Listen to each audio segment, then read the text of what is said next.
আমরা এখন এসেছি একটা মিউজিয়ামে। তো মিউজিয়ামের ভেতরে কি কি আছে চলো তোমাদের সাথে শেয়ার করি।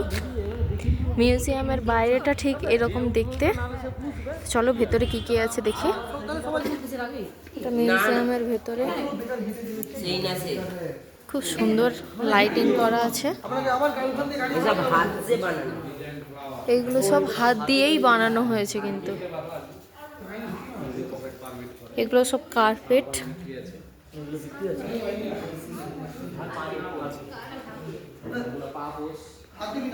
এখানে কিছু একটা বক্সের মতো না টেবিল, এগুলো এগুলো গ্যাংটক বা সিকিমের টেবিল বলতে পারো, রাখার কিছু ঠিক জানি না আমি।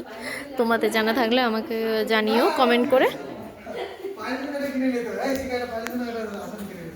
দেখো এগুলো সব বক্সের মতো। বক্সগুলো আমার কিন্তু বেশ ভালোই লাগছে, তোমাদের কেমন লাগছে জানিও। এরপরে ওপরে কি আছে দেখি।